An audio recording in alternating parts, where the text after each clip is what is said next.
चार दोस्त short inspiring story in Hindi. ये कहानी चार दोस्त short inspiring story in Hindi चार पक्के दोस्तों के बारे में है। ये चार दोस्त एक साथ ही पढ़ाई करते थे और एक ही हॉस्टल में रहते थे। इन चारों का दिमाग तो बहुत तेज था, लेकिन वे अपने किसी भी काम को निरंतरता से नहीं करते थे। ये चारों किसी भी काम को पूरा आखिरी समय पर ही करते थे। पढ़ाई भी ये चारों परीक्षा के अगले दिन ही किया करते थे। इसी वजह से उनका कोई भी काम अच्छे से ख़त्म नहीं होता था और परीक्षा में भी उन्हें इतने अच्छे परिणाम नहीं मिलते थे। इसी हॉस्टल में एक शिक्षक ऐसे थे जो कि इन चारों दोस्तों को अच्छे से जानते थे। शिक्षक जब जब इन्हें पढ़ाने आते थे तब वे अपने साथ एक तांबे का लोटा रखते थे जिसमें वो पानी पिया करते थे। इस शिक्षक को एक आदत थी कि वो अपने तांबे का लोटा हर रोज़ मांजते थे। इसी वजह से उसका तांबे का लोटा हमेशा चमकता रहता था।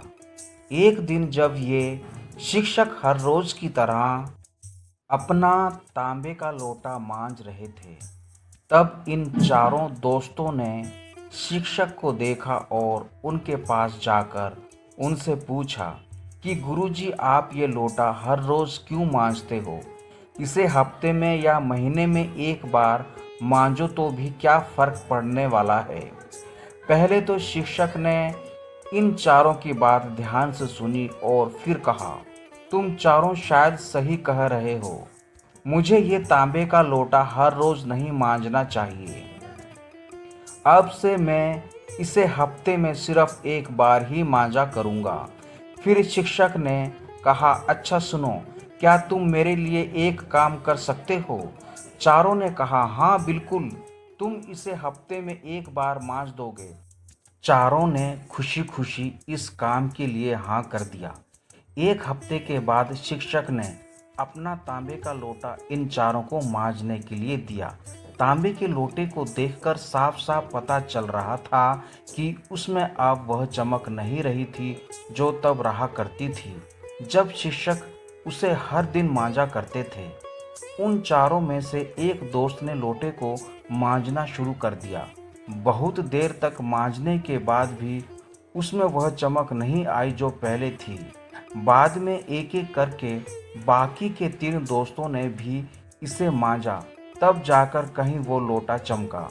शिक्षक को लोटा वापस करते समय चारों दोस्तों ने यह माना कि इसे हर दिन मांजने में ही समझदारी है।